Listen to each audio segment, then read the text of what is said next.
Bitcoin Season 2 is brought to you by Arch Network, the platform building bridgeless apps on Bitcoin. More on Arch later on the show. Let's kick it off.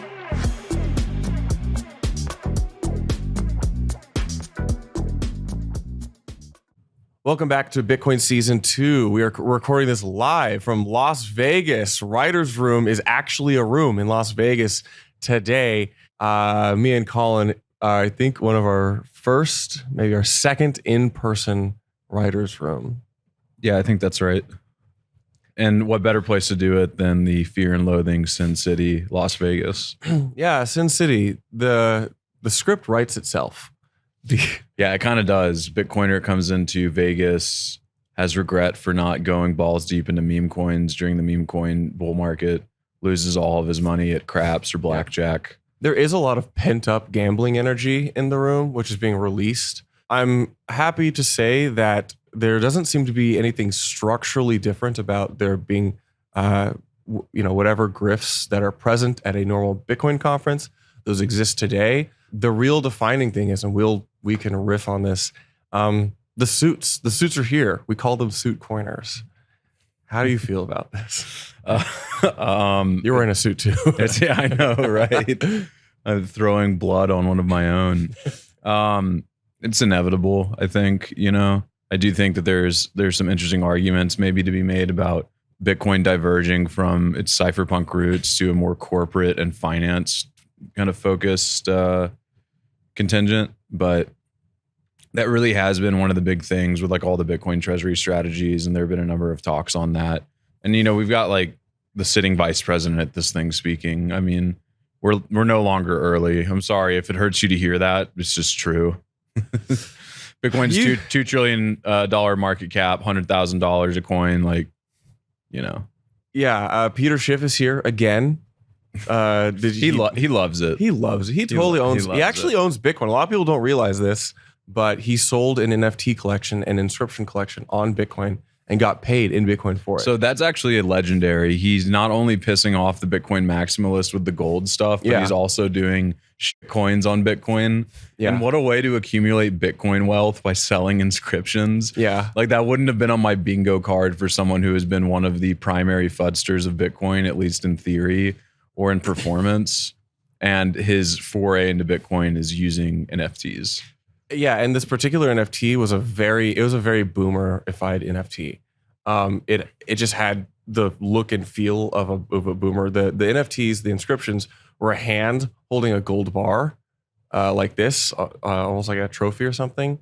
And they're all the same, very like unimpressive. And he sold them for like 0.01 or 0.02 Bitcoin each at the in the middle of 2023. So it's funny because like a lot of people think, oh, he doesn't own any Bitcoin.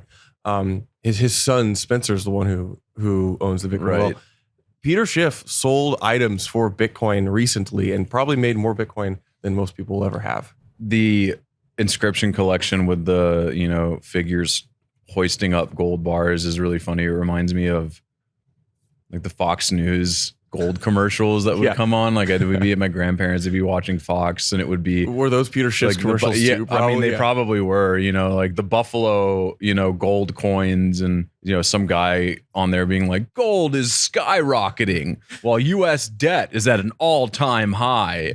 Are you financially secure?" Some things never change. It's funny because all those gold bugs finally caved and they're coming to the Bitcoin conference, or at least we're minting neo gold bugs because the TradFi guys are here. It's the whole. I haven't watched a lot of the talks, but every single one is some Bitcoin treasury company.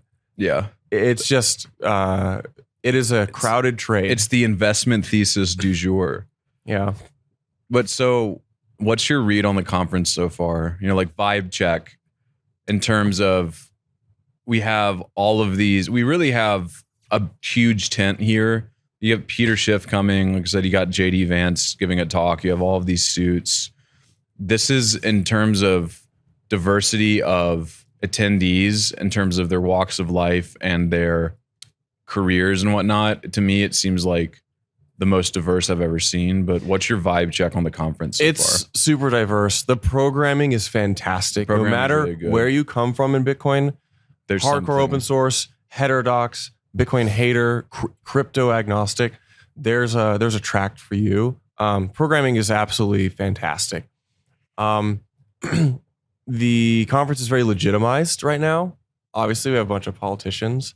I don't think it comes off as a niche conference anymore. It's a pretty mainstream branded one, as you would expect at $2 trillion market cap. I will just say candidly, I hate Las Vegas as a town. It's very good to run a conference in. It's just not my type of city. It's like a giant evil maze of a mall. It's a very bewildering, disorienting town. Yeah, you have to shoulder your way through a bunch of people walking around like zombies between these slot machines. And getting anywhere is like just navigating a labyrinth of depravity and gambling addiction. Yeah. And again, that's a bit of it's like a cliche that we walk through multiple casinos to get into the conference. The biggest casino of all. The biggest Ponzi. I talk about this on this podcast, and we've talked about, I'm critical of Bitcoin discourse, which is overemphasizing the corporatization of Bitcoin. This is inevitable, but it really does like kind of exhaust me personally to see so many suits saying the exact same 10 things. It's almost like we traded the Citadel aspiring like hardcore pleb meat eating maxi.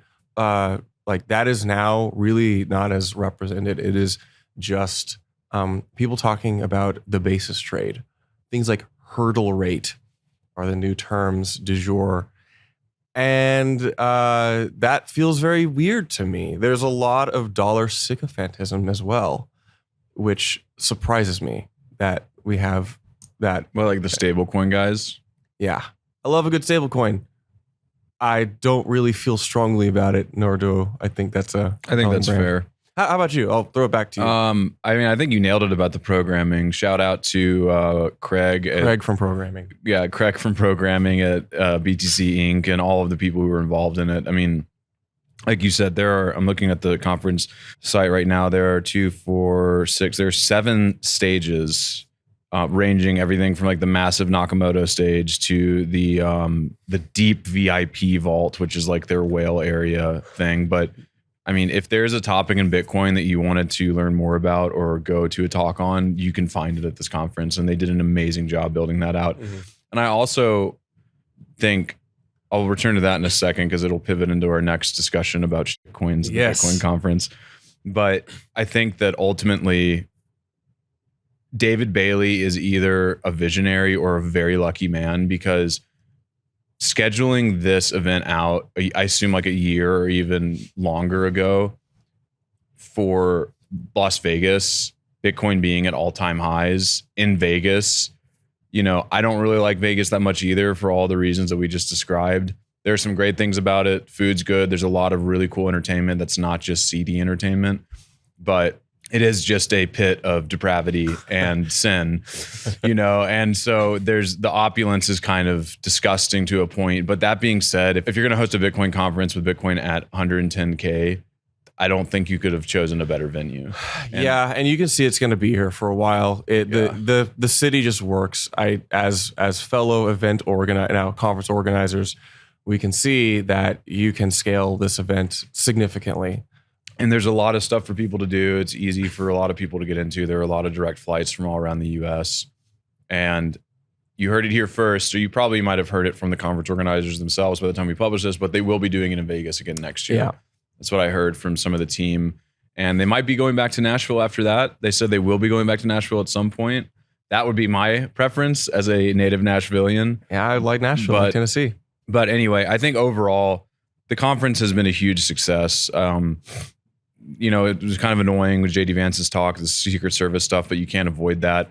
Check-in's been pretty smooth. There haven't been really crazy lines to get in outside of the Secret Service checks. And overall, like, venue's good. It's really nice to be able to just like walk from your hotel room to the conference without having to get baked in the 100-degree heat. You could show up, you could land, get to your hotel and never see the sun the entire conference. Yeah, which there's something kind of amazing and also scary about that. Yes. But yeah, just to reemphasize that, super good conference, one of the best I've been to. It's kind of like the Bonnaroo of Bitcoin now. It's like a completely different thing, and it's crazy. It's not Coachella. No, but it's not Coachella. It's like the Isle of, maybe more of like the UK, like an Isle of Man. Or, yeah, for sure. And I was at Bitcoin Magazine in 2019 when they did the first Bitcoin conference, and it was 2,000 people in a parking garage in San Francisco. So seeing where it is now, like that doesn't just happen overnight. So huge props to the team. And that kind of segues into the next thing, which is a lot of the crying online about shitcoins at the Bitcoin conference. Where have you been? It's always been this way. Yeah, it's always been this way. But also, I feel like the analogy I use is like if you're taking a walk through Central Park and you see like a heap of trash under one of the trees, but the rest of the park is pristine. Or, you know, there's like a homeless dude just rubbing one out under a tree or something. Like, and then that just completely taints your view of Central Park, which is otherwise beautiful and clean. And that's how I kind of feel about it, because at the end of the day, like 95% of anything at this conference is Bitcoin focused. And they did an amazing job of making sure that any topic is on the docket.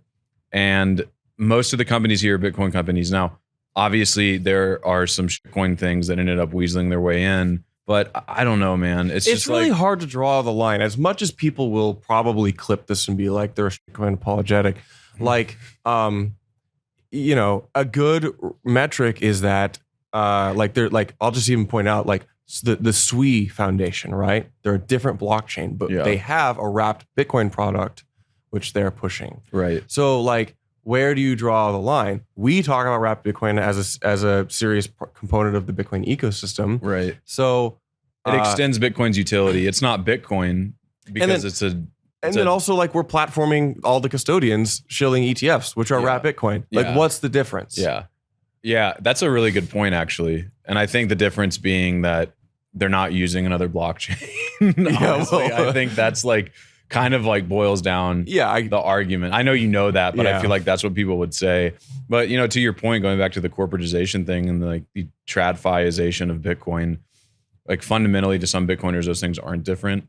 But then the lines even get blurrier when you talk about something like inscriptions or ordinals, because, you know, because you can put shitcoins on Bitcoin now too, and people love them and they buy booths. Yeah. And it helps bankroll this conference, and it allows BTC Inc. to do a bunch of other crazy things with the conference programming and with getting certain speakers here. I get like why people don't like, I get why some people would not like some of these companies being represented, because like, yeah, there are some ones that are, I mean, I saw, and this isn't even their fault because they didn't give them a booth, but like I saw some people shilling a meme coin going into the conference the other day. But that's not something that Bitcoin Magazine or BTC Inc. can really control that well. You can't just tell people if they buy a pass that they can't come. You don't get a 30,000 person conference without a decent amount of shenanigans. Yeah, and without compromising on some of those things. Yeah, if you want the Puritan experience, you can go to a smaller conference where they can be a lot more scrutinous and selective of who's there. But, you know, this is the biggest tent. This is the big tent conference with a very loose heuristic for what constitutes a valid sponsor and representation of the conference. Yeah, 100%. So yeah, shitcoins at Bitcoin 2025, there aren't that many. If like you're focusing on that versus all of the other amazing Bitcoin content, you're missing out. You're missing the slots for the giant hotels, you might say. Let me tell you about one of the most slept on opportunities in crypto. Arch is building fast, composable DeFi apps on Bitcoin. Arch apps tap into the OG blockchain with by far the most liquidity and best brand in crypto. I've known the team for over a year. The tech they're building is solid, and they are racing towards mainnet. There's dexes like Saturn, meme coins on funkybit.fun, instant loans on Cha-Ching, and so much more. Plus, they're rewarding testnet users, so join me in trying out Arch while it's still early. I wanted to hear you talk about JD Vance, because he did his talk. He did the opening talk yesterday, and I didn't listen to it. You said you caught some moments for it. So there are a few quotes that I have here and a few takeaways. He said crypto and blockchain a lot. That made a lot of maxis mad, which is like kind of like, you know, being mad at your boomer father for saying Bitcoin miners solve complex math problems when they're really just guessing numbers trillions of times a second. It's like, this is the way they understand it. This is the way they talk. They're not orange pilled carnivore, maxis. He hasn't been fully indoctrinated yet. No, but he's saying some things that are hitting a lot of the right a lot of the right buttons, I think. Like there's this one tweet from Autism Capital, of course. JD Vance, the People's Republic of China doesn't like Bitcoin. We should be asking ourselves, why is that? Why is our biggest adversary such an opponent to Bitcoin? If the CCP is leaning away from Bitcoin, then maybe the US should be leaning into Bitcoin. This leads into something that he said at a roundtable, a private discussion before the conference with some of the conference organizers and some guests. He kind of obliquely mentioned this during his talk, from what I can tell, but he was asked a question by Matthew Pines about whether or not he sees Bitcoin as a promising kind of neutral reserve asset as the yuan in China ends up gaining market share. It's becoming more of a reserve currency for the countries in Africa and around the world who are adopting it. And this is coming from Brandon Green of Bitcoin Magazine. He was telling me about this. He said he kind of stopped and paused and thought about it and didn't just give a canned answer and was really thinking. And he basically said, maybe there's a world where we don't want the dollar to be the dominant reserve currency. This is the Triffin dilemma. If our currency is the settling currency for settlement for international trade, then we have a dollar that is stronger than it otherwise might be. And that ends up being detrimental to American industry onshore manufacturing. This is like the story of the last few decades in the US. But we also don't want, he said, a strong yuan that creates other problems. And so then he said, having something like Bitcoin as a neutral, nation state or a neutral, currency free of any nation state control could actually be beneficial to the US in the long term if it ends up adopting it, if we end up getting a strategic Bitcoin reserve, things like that. So, whether or not you like government stacking Bitcoin is another question, but I just think that we need to pause and reflect on the fact that the sitting vice president is saying something like that in private conversations. This is wild because it's not him reading off a script. Yeah. This is not him reading a prompter as Trump did last year, and Trump said the magic words, but they were prepared. Yeah. This is the sitting vice president in power with a highly nuanced take, which demonstrates he understands deeply the mechanics of global currency and global trade and an economy. I think he understands it better than most Bitcoiners who even talk about this all the time. Yeah, because at the end of the day, he's the sitting vice president of the US. He has an eye on things that most people don't even know are going on. So it's been, I would say, like, don't want to simp for the guy too much, but it's just really a refreshing change of pace from, the last, you could honestly argue, since Bitcoin was created 16 years ago, like the last 16 years have just kind of been nothing but attack from officials and people in power in the US against Bitcoin. The Biden administration with Choke Point 2.0 and Elizabeth Warren through her. Well, there's another thing JD Vance explicitly said. Is like Choke Point 2.0 is dead and is never coming back. Yeah. Yeah. And, the prior administration tried to kneecap the entire crypto industry by debanking them. Yet Elizabeth Warren pushing through this bill, the like anti-money laundering act, which would have made it impossible for people to run a node unless they had a money services business license. And so you had all of these things trying, like these attempts that didn't materialize to kneecap Bitcoin. And now we have an administration that, are they going to like make Bitcoin the legal tender in the US, and are they going to maybe establish a strategic Bitcoin reserve? Maybe, maybe not. We don't know how that's going to play out. But at the end of the day, they're much less hostile and actually favorable towards Bitcoin. Yeah. Just to talk about Bitcoin and refer to it as a neutral money in the context of the yuan and the dollar is huge. Yeah. That's how I've always viewed it. A lot of Bitcoiners, I think, try to kind of put shoehorn it into it competing directly against the dollar, because Bitcoiners have to be reductionist. They can't understand multipolar world dynamics. It has to be this dualist, like us, them fighting something. But no, the world is complex, and Bitcoin fits in as this neutral money. Clearly, certain people in the in power currently get it. JD Vance is one of them. And he owns Bitcoin. And he owns Bitcoin. He's a Bitcoiner. That's the heuristic to tell if someone's a Bitcoiner in this day and age. That's what my buddy CK, who used to work at Bitcoin Magazine, shout out to the Human Rights Foundation. He says everyone who owns Bitcoin is a Bitcoiner. You know, there are shades of evangelicalism with any sort of technology or creed or what have you. You know, like certain people are hardcore Catholics and certain people are just kind of like... Some unnamed people are hardcore Catholics. Yeah. We're not naming names, though. Not naming names. May not be a developer who dunked an entire DiGiorno pizza in hydrogen peroxide. But anyway, there are people who practice things more or less than others. And if you own Bitcoin, then you can call yourself a Bitcoiner. You might not be a Bitcoin maxi, as many aren't, but... we could go with more takes. I do have another take, which is... I did, frankly, kind of expect we're in Las Vegas, Sin City. Bitcoin's at all-time high, over 100K. You can do whatever you want in this town. The worst, it just feels that I've seen people be a little over exuberant, playing craps or something. Yeah, you haven't seen that. No, it seems pretty tame, which I like as a family man. Like I like that. I think Bitcoin could. Toss a little bit of we could do away with the counterculture and embrace the subversive culture without having to bring in all of the debaucherous stuff. Yeah, no, I think that's a good point. I haven't seen very many Bitcoiners hitting the slots or gambling or anything at all. I mean, I don't know what's going on at night. I've been kind of calling it early nights. We've been too busy doing the most noble work, which is podcasting. So I was on the main stage giving a good case for why podcasters and influencers are a very important part of how Bitcoin discourse is shaped. Yeah.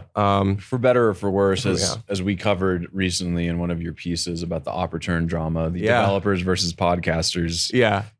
But I kind of manufactured that dichotomy a bit, but it really does feel like that. And op-return filter debate is very played out by now. Yeah, it is very played out. A few other takes or highlights from the conference, if you can call them that. The guys at Block, Jack Dorsey's Block, gave an interesting presentation where they claimed that they have earned 9.7% APR on their routing nodes. Yeah, what is going on with this? So this is super interesting. They had this awesome chart that showed returns of yield-bearing products, like if you held bonds, if you had your cash in a interest-bearing savings account, and I think there were a few other things in there. And the Lightning routing node that they have operated, or have multiple nodes, I would assume, beat all of those. Now, a few things on that. So for those of you who don't know how the Lightning Network works, you set up bi-directional payment channels with people. So like if I wanted to set up a channel with Charlie, we would set up a Lightning channel and we could send each other Bitcoin. But there's this inbound liquidity problem if you want to end up routing to other people, because Lightning channels are only bi-directional. So if like I wanted to send money to our other colleague, Will, but I didn't have a channel with him, but Charlie did, I would send Bitcoin to Charlie and then he would send Bitcoin to Will. But the way the Lightning Network works is, you basically have a shared custody over a multi-sig wallet.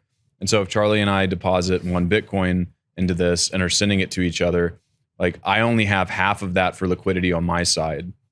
So if I'm trying to send Bitcoin to Will through Charlie, he also has the same problem where he only has a certain amount of liquidity on his side versus Will. So if he has like 0.4 Bitcoin on his end of the channel with Will, and I'm trying to send Will 0.5 Bitcoin, that wouldn't be possible because he doesn't have enough of the liquidity on his side of the channel with Will to get it to him. All that being said, Lightning routes and the payment channel infrastructure is very cumbersome. And so it requires a lot of deft management of the liquidity on your Lightning nodes. And all that being said, if you do it right, you can be like Block, where you make a decent amount of money routing payments because you end up getting a fee for routing that payment.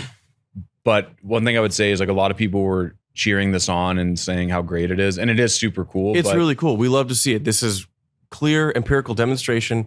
Lightning has a lot of use and you can make money from it. Yeah. Like these are good validation. But they're also doing it professionally. And I have known guys, I have known plebs who have set up routing nodes to earn yield on their Bitcoin.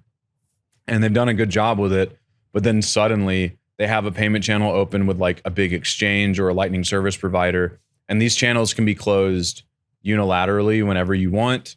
And sometimes they will have a channel closed with a big Lightning service provider, and fees are super high. And like all of the routing income that they earned for that month is just gone because they had to, the channel closes and the payment is settled on chain. They have to pay like, you know, if it's high fees, like 50 sats for VByte or more, and then they lose all and also of their maybe, routing income. And maybe this reveals my ignorance about it, but like these are enthusiasts who are very technically inclined, who spend a lot of time and effort basically trying to compete with enterprise architecture for the same yield. And I ask, well, you know, this is not like there's this undertones of, oh yeah, everyone can just spin up their own Lightning node and earn this yield on their Bitcoin. Yeah. And I'm like, I don't see it. I think this is an enterprise LSP game.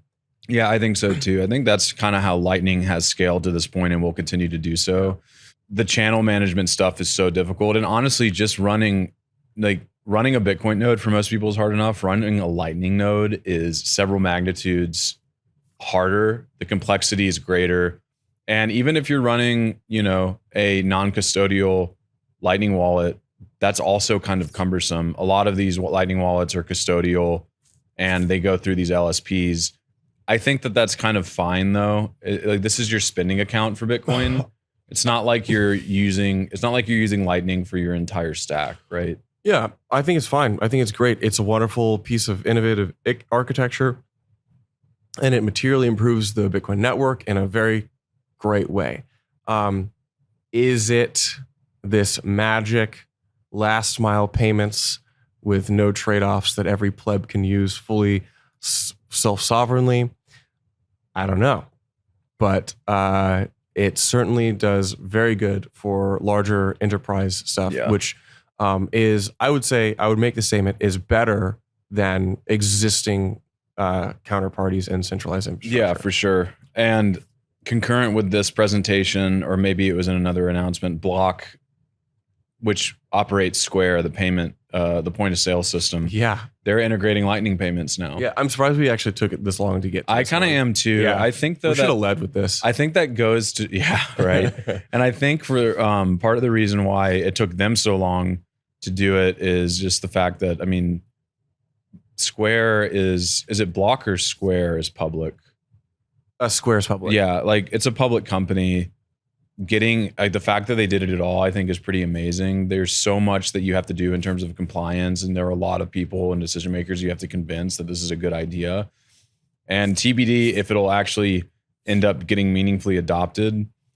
The Bitcoin conference did set a Guinness Book of World Records for the most payments, Bitcoin payments in one day. Their goal was 4,000. They got to 4,001. So we barely crossed the threshold there, but they did it. I don't know if this is, I'm so happy. I love to see it, but also this like 4,000 payments with a 30,000 person attendee conference. And it is like literally the merchant point of sale of choice being pushed by everybody. We still barely got 4,000. I did not make a single Bitcoin transaction yesterday. Yeah. Which is funny because I was telling you before this, I think if I were at home doing my normal day-to-day things, I would probably have made a Bitcoin transaction or two yesterday. But because I was at the conference on my feed all day, not on my computer, I didn't make a Bitcoin transaction. It's the great irony of that. Yeah, situation. for sure. And you know, to be fair to them, it's like 10% of attendees made. I mean, if you assume that no one did it twice, which a lot of people probably did, made a Bitcoin transaction. So, but probably not as much as you would have thought, but. That was another little interesting thing. That's one thing I'll say about the BTC Inc. team. They always try to push just a little bit farther and are thinking about different ways that they can drive engagement at these things. It's because that's the David Bailey. That is the David Bailey steering that ship, and he got that so dog good at it. He's got that dog. I've seen another one is there's a new crop of celebrities this year. It's a bit of there's been you might say a jubilee of crypto scammers who feel that they can perhaps have all their past sins forgiven. Like who in particular? I met Tech Lead in the hallway. He's a major YouTuber who had a very, very notorious Bitcoin rug. We've got Steve Aoki, took a picture with Sailor in that big like. That's who I was trying to figure out who that was, because American Bitcoin had some reception and they had a photo of it. It was really funny because it was like they tried to find as many famous people and billionaires as possible. Like Brian Johnson, the like never die guy, was in there. I guess he's like a major platform for Bitcoin now, I guess. Yeah, I guess. And there was another like pretty famous billionaire in there as well. And it's just like, it's just like, how many famous people can we pack into this picture? I would ask how many of those people have made a Bitcoin transaction in the past 30 days. Almost certainly none of them. Yeah. That doesn't make me super enthusiastic about the new face of Bitcoin, but no. Yeah. One other talking point, we're just kind of rifling through things. The Bitcoin skull is here. So yeah, cool. So for those of you who don't know, Greenpeace taking money from Chris Larson of XRP, the notorious perpetual ICO shitcoin. Actually, I don't know if you can. I think you can continually buy from them. They're always selling it to you. Yeah, they're always selling it to you. You can see they're selling their treasury to you. But Greenpeace funded this initiative called Stop the Code, or was it? Yeah, it doesn't matter. Yeah. They were hating on proof of work. And they're saying, let's change proof of work to proof of stake. Code. Change the code, yeah. Called Change the Code. And they were lobbying or like pushing to get Bitcoin changed from proof of work to proof of stake. And they commissioned this artist to create this like crazy skull. Just Google Bitcoin skull and you'll find it. This like skull with these wires coming out of it, symbolizing, e-waste with mining. And then also had these giant smokestacks on top. These giant exhaust stacks out top, which is really funny because those are used in nuclear power plants and that's literally just steam. Yeah. So it's like, this is not the dirty form of energy that you think it is. But anyway, the BTC Inc. team ended up buying the skull and presenting it at the conference. And then Chris Larson and Brad Garlinghouse from XRP had a mea culpa moment on Twitter. And it honestly is one of the most amazing things. I missed this part. So this was amazing. They both went up there and were like, "Oh, we were doing that at a time because we thought it was important, but now that Bitcoin is mine majority with renewables, like the future is bright." And like Brad Garlinghouse said something to the tune of, this is not verbatim, but it's pretty close. Like, it's time to put our differences aside us. And then it's just Bitcoiners in the replies being like, you funded an astroturfing campaign to try to change people's minds about proof of work. Yeah. You can go fuck yourself. You manufactured this. This is all on you. We're going to parade the skull around because it's objectively really cool. Yeah, it is really cool. It's pretty hardcore. Yeah. It's one of my favorite little mini narratives and little feathers in our cap and victories. And another W for everything is good for Bitcoin. This is like Bitcoin. This is like the best example of stuff. that. Yeah. One low point, and I don't want to necessarily close on this, but I do have to run. I don't know how this is allowed or why the Venetian even allowed this to happen, but the Bitcoin conference set up, I guess it's a sponsorship tier where different companies could come into your room and drop swag off. And this so I'm not going to name the company, but I walked in yesterday and there was a tote bag or a drawstream bag sitting next to my door with swag in it. And a bunch of other people have complained about this as well. Like, there are a handful of companies doing it, but basically Bitcoin Magazine partnered with the Venetian and it was a deal where, they allowed these people to go and they gave them, like a skeleton key card and they could just go and scan into rooms and drop stuff. Terrible move. Like, absolutely terrible move. I honestly... Big L. A big L. Like, I love the team at BTC Inc., but I don't know why they thought that was even remotely a good idea. That sounds like something... I'm just speculating. It sounds like somebody who's like a conference organizer for other conferences who's hired to be like, enhance the experience. Yeah, exactly. Everybody with half a brain who knows like the Bitcoin culture says that is... Yeah, there are a lot of Bitcoiners who mask themselves coming to conferences because they're worried about OPSEC. The fact that you think it's okay to just let strangers walk into their room to, even if they're just dropping something off. So like a huge security vulnerability and super intrusive. So I am two things. I don't know why. Conspiracy theorists prove right again. Yeah, right. I don't know why BTC Inc. thought that was a good idea. I'm also kind of appalled that the Venetian allows that to happen. Yes. That seems, and I think there's a way to do that that's not as intrusive. Like if you really want to do that, then you pre-plan it so that conference attendees have the swag waiting for them when they check like into little their chocolates room. on the pillow. Yeah, exactly. You just let the housekeeping drop it off or something. But doing it in the middle of the day and people just like come in, there's a bag that they didn't see when they left. Anyway. That's the one big L. I don't even care about the shit coins, but that's another thing entirely. Yeah, that's nice. Nice plucking that out. We can leave. Let's end this on a neutral to high note. Again, I want to circle back on the programming. It is really special that we, there's all these criticisms. We have some criticisms of this is the biggest Bitcoin conference. The folks behind it and the key figures who make this conference the experience that it is have done a very good job. Think about like another way this conference could have looked if another group were in charge. Imagine like a Brad Garlinghouse in charge. That would be such a shitty conference. I love David Bailey. You need someone who's the ebullient, delusional cheerleader at the helm. And then other people like Craig from programming to come out and having done tons of legwork to make quality programming. That's a unique and special thing. Also, JD Vance and the other representatives of the state don't just show up. You have to go procure them and invite them. And whatever magic happens behind the scenes to deliver those people to our stages is pretty remarkable. Yeah, I agree. Let's go finish day 2 of the conference. Day three for us. Oh my gosh. You weren't at industry day, but that's good. Yeah. If you made it to this podcast, Colin and I are on the beginning of day 3 psyching up. This is the brief moment we have before we get super busy again. Yeah, exactly. Well, thanks for tuning in, y'all. We'll be back with normal writer's room and normal podcasting schedule next week. But if you missed out on Bitcoin 2025, I don't know, come next year. You can get a free ticket if you scan the QR code. Actually, you'll have like 1 hour by the time this episode drops to scan it. Yeah. So literally, if you're listening to this right as it drops, go look online for the QR claim your codes. free ticket. Yeah. So cheers.